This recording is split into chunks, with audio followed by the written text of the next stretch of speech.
Бүгін 9 мартта Кыргызстандын коммерциялык банктарында жана жеке менчик акча алмаштыруучу жайларда 1 акш доллары 100 сомдон ашты.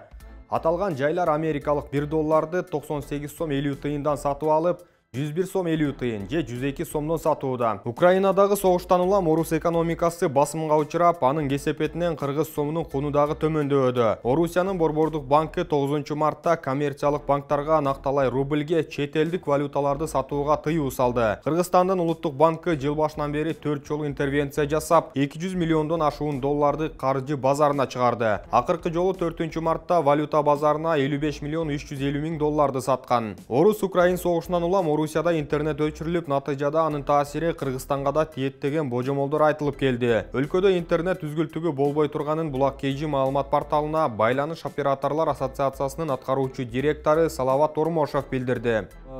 Учурда байланыш операторлоруна интернеттин чектелиши жана өчүрүлүшү боюнча маалымат түшө элек. Биз дагы жаңылыктардан көрүп, бул актуалдуу суроо боюнча талкууларды кылып жатабыз. Азыр кабатырланууга эч кандай себептер жок. Бардык эле байланыш операторлорунда резервдик каналдары бар. Ал аркылуу абоненттер үчүн үзгүлтүксүз байланыш түзүп берүүгө мүмкүнчүлүктөр да бар. Албетте бизге Кыргызстанга интернеттин негизги агымы Орусиядан келет. Өлкөдөгү интернет колдонуучулары пайдаланган трафиктин 75-80% ошол мамлекетке туура келет. Мындан улам биздин операторлор орус жана казак операторлору менен тыгыз байланышта. Эгер Орусиянын интернетин өчүрүп кое турган болсо, биз ал ресурстарды алардан сырткары Европа, Индия жана АКШдан кыска убакытта алууга мүмкүнчүлүк болот. Андай кырдаал жаралса, биздин байланыш операторлор абоненттерге билдирбестен эле чечип кое алышат. Жогорку кеңеш 9 марттагы сессиясында Кумтөрдүн абалы жана Центерра Голд менен келишимди жабык кароого киришти. Буга чейин келишим комитетте дагы жабык каралгандыгы белгилүү. Жыйынга министрлер кабинетинин төрагасы Акылбек Жапаров баштаган бардык өкмөт мүчөлөрү катышууда. Депутаттар жыйын тууралуу айтуудан баш тартты. Айрымдары министрлер кабинетинин төрагасы Акылбек Жапаров маалыматты айтпай турууну өтүнгөндүгүн билдиришти. Канадалык Центерра Голд компаниясы башкарып келген Кумтөрдү Кыргыз өкмөтү 2021 жылдын май айында өз карамагына алган. 2021 жылдын 19 декабрында президент Садыр Жапаров Жалал абадтагы иш сапары учурунда эл менен жолукканда Кыргызстан Кумтөрдүн үзүрүн 2022 жылдан тартып көрө баштай тургандыгын, январь айына карата бул ишканадан түшө турган таза киреше 300 миллион долларга жетери божомолдонуп жаткандыгын айткан. Быйыл 3 январда Центерра Кыргыз бийлиги менен сүйлөшүүдөгү өзүнүн негизги шарттарын айтып, кыргыз тарап ага азырынча жооп бере элек.